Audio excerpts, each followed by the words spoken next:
Description box اور آئی button سے مل جائے گا، تو آپ سے گزارش ہے کہ آپ برمودا ٹرائنگل پر مبنی بھی ویڈیو ضرور دیکھیے گا۔ خیر ناظرین، اس ویڈیو پر واپس آتے ہیں اور اس فلائٹ کو دیکھتے ہیں جس کے بارے میں یہ گمان کیا جاتا ہے کہ غالباً سب سے زیادہ متنازع طیارے کی گمشدگی دسمبر 1945 کے اول میں ہوئی تھی، جب ایک نہیں بلکہ 6 طیارے اکٹھے غائب ہو گئے تھے جن کی بازیابی ابھی تک نہیں ہوئی۔ اور ناظرین، اس دن جب موسمی حالات بالکل ٹھیک تھے تب 5 بمبار جہاز جو کہ ایوییشن کمیونٹی میں اپنے اڈے FT اپنی وسط کے لیے مشہور تھے، وہاں سے انہوں نے اپنی اڑان بھری اور وہ فلوریڈا میں بمباری کی مشق کے لیے، جو اس کے بعد سے برمودا مثلث کے نام سے جانا جاتا ہے، اپنے کمپس کے ساتھ مسائل کا سامنا کرنے کے بعد 5 طیاروں کا زمینی اسٹیشن سے رابطہ منقطع ہو گیا۔ لیکن ناظرین، گراؤنڈ اسٹیشن پھر بھی طیاروں کے پائلٹوں کے درمیان ہونے والی بات چیت کی پیروی کر سکتا تھا، جس کے دوران ناظرین یہ نوٹ کیا گیا کہ وہ اپنے مقامات کے بارے میں گمراہ ہو گئے، اور پھر انہوں نے فیصلہ کیا کہ ایک بار جب پہلا طیارہ 10 گیلن ایندھن سے نیچے گر گیا تو تمام ہوائی جہازوں کو سمندر میں ہی گرنا تھا۔ اور پھر ناظرین، جب ہوائی اڈوں والوں نے سن لیا تو پھر ناظرین اس پر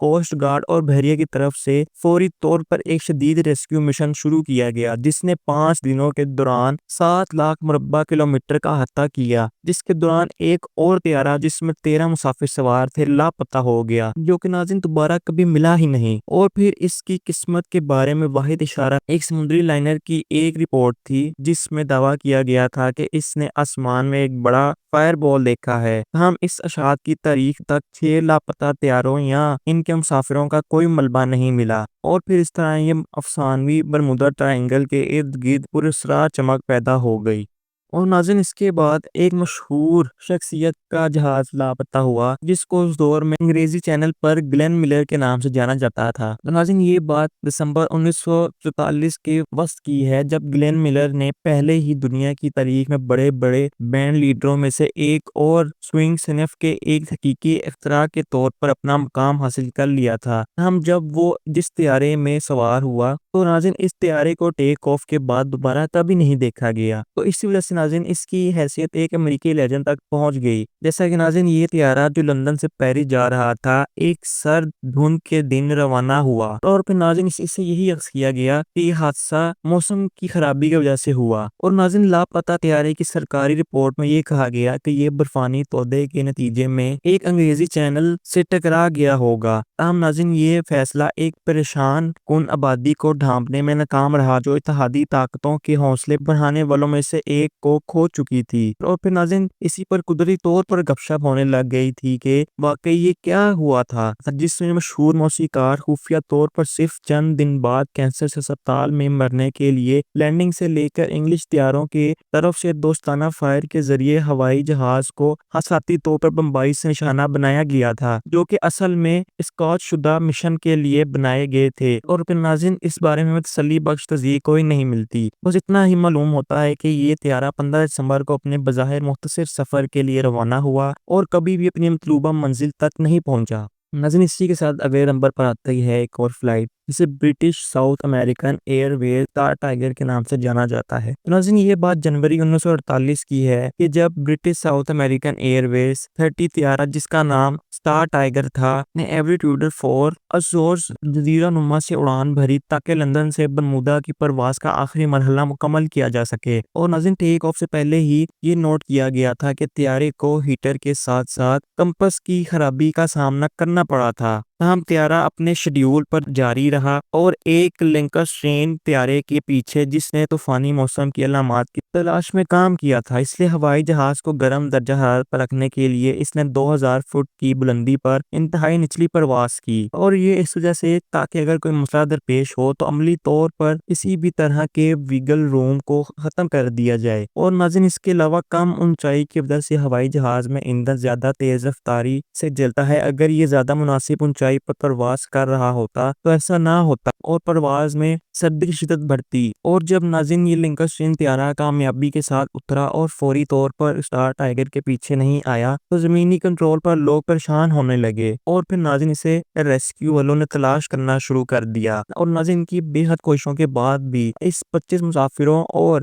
6 عملے کے ارکان پر مشتمل جہاز کو دوبارہ کبھی نہیں دیکھا گیا، نہ سنا گیا، جس سے ناظرین تفتیش کاروں نے یہ نتیجہ اخذ کیا کہ طیارے کے ٹھکانے کے سلسلے میں یہ کہا جا سکتا ہے کہ اس سے زیادہ حیران کن مسئلہ کبھی پیش نہیں کیا گیا۔ اور ناظرین حالیہ تفتیش کاروں نے ہوائی جہاز کے اس ناقابل اعتماد ڈیزائن، ممکنہ آندھی جو اس سے سیدھا سمندر میں اڑا سکتی تھی، اور اس کے اتنے نیچے اڑنے کے فیصلے کو اصل الزام ٹھہرایا ہے۔ تاہم ناظرین اس سے زیادہ اس فلائٹ کے بارے میں ہمیں دیکھنے کو نہیں ملتا۔ ناظرین اسی کے ساتھ ایک اور فلائٹ آتی ہے جسے برٹش ساؤتھ امریکن ایئر ویز اسٹار ایریل کے نام سے جانا جاتا ہے۔ تو ناظرین اسٹار ٹائیگر کے لاپتہ ہونے کے تقریباً 1 سال بعد 17 جنوری 1949 کو برمودا سے جمیکا جانے والا ایک اور برٹش ساؤتھ امریکن ایئر ویز کا طیارہ مکمل طور پر غائب ہو گیا، اور اپنی روانگی کے 1 گھنٹہ بعد اسٹار ایریل نے زمینی اسٹیشن تک اپنے مقام کو نوٹ کرتے ہوئے ایک معمول کی بات چیت کی، اور اس کے فوراً بعد بظاہر 18,000 فٹ کی بلندی پر موجود ہونے والا عمل اس کا ختم ہو گیا، اور مشتبہ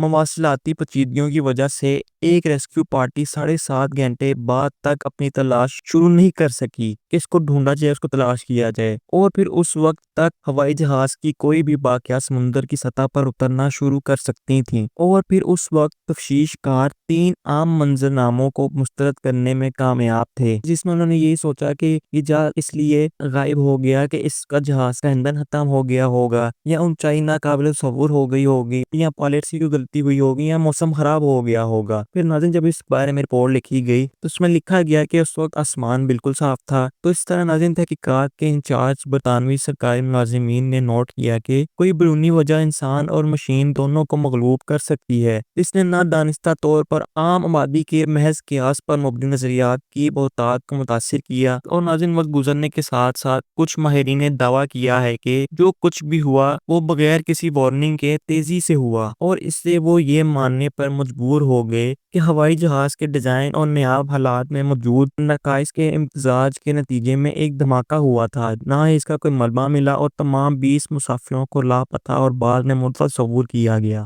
ناظرین اسی کے ساتھ ہماری آخری flight number Pan AM flight 914 آتی ہے، جس میں ناظرین کئی مووی ڈاکیومنٹری بھی بن چکی ہیں، جس میں ناظرین یہ کہا جاتا ہے کہ 1955 میں DC-4 پین AM فلائٹ 914 ایک دھوکہ ہے کہ ڈگلس ٹیک آف کے بعد وہ غائب ہو گیا تھا، اور صرف 3 دہائیوں بعد وہ دوبارہ لینڈ کیا گیا تھا۔ اور ناظرین دھوکہ دہی کا الزام یہ ہے کہ 54 مسافروں اور عملے کے 10 ارکان جولائی 1955 کو نیو یارک شہر سے میامی جانے والی پرواز میں بغیر کسی سراغ کے غائب ہو گیا، اور کراکس کے قریب دوبارہ دیکھا گیا، اور پھر وہاں کے ہوائی اڈے پر اترنے کے بعد جہاز نے فوری طور پر دوبارہ ٹیک آف کیا، اور آخر کار میامی میں اپنی اصل منزل پر اترا۔ اور ناظرین اس نے انٹرنیٹ فارمز میں دوسری چیزوں کے علاوہ یہ کیا سرائیاں بھی کی جا رہی تھی کہ یہ ایک کیڑے کے ذریعے وقت کے ساتھ سفر کر رہا تھا۔ اور ناظرین اس دھوکہ دہی کی ابتدا 1985 میں ہفتہ وار ورلڈ نیوز کے ایک مضمون سے ہوئی، جو جھوٹی کہانیوں کے لیے مشہور ٹیبلوئڈ ہے، اور اس مضمون کو 1993 اور 99 میں دوبارہ شائع کیا گیا تھا، کہ جس میں ایک DC-4 طیارے کی تصویر ٹرانس ورلڈ ایئر لائنز سے شائع کی گئی۔ لیکن ناظرین میں نے جب تھوڑی سی تحقیق کی تو اس بارے میں پریس یا سول ایروناٹکس بورڈ حادثے کی رپورٹوں میں کہیں بھی اس واقعے کا کوئی بھی ثبوت نہیں ملتا، جس سے صاف ظاہر آتا ہے کہ یہ من گھڑت حادثہ خودی بنا دیا گیا اور اسے مشہور کر دیا، حالانکہ ایسا کبھی نہیں ہوا تھا۔ ناظرین یہ 8 وہ جہاز تھے جو ایک اچانک سے غائب ہو گئے، اور 8ویں کے بارے میں نے آپ کو کچھ بتا بھی دیا کہ یہ کیا کہانی بنائی گئی تھی۔ ناظرین پھر اسی پر اس ویڈیو کا اختتام کرتے ہیں کہ آپ کو آج کی ویڈیو ہماری پسند آئی ہوگی۔ اگر ویڈیو پسند آئی ہوئی تو ہماری حوصلہ افزائی بڑھانے کے لیے اس ویڈیو کو لائک کر دیجیے گا، چینل پر نئے ہیں چینل کو سبسکرائب کر کے بیل آئیکن کے بٹن کو ضرور پریس کریے گا تاکہ ہر نئے آنے والی ویڈیو کا نوٹیفیکیشن آپ تک پہنچ سکے، اور کمنٹ سیکشن میں اپنی رائے کا اظہار بھی ہمیں ضرور دیا کریں کہ آپ کو ہماری ویڈیوز کیسی لگتی ہیں، اور آپ آنے والے دنوں پر کن اور کس موضوعات پر ویڈیوز دیکھنا چاہتے ہیں، وہ دینی ہو، دنیاوی ہو یا تاریخی۔ تو ناظرین پھر ملیں گے کسی اگلی تاریخی، تحقیقی اور معلوماتی ویڈیو کے ساتھ، تب تک کے لیے مجھے دیجیے اجازت، دعاؤں میں مجھے یاد رکھیے گا۔ اللہ حافظ۔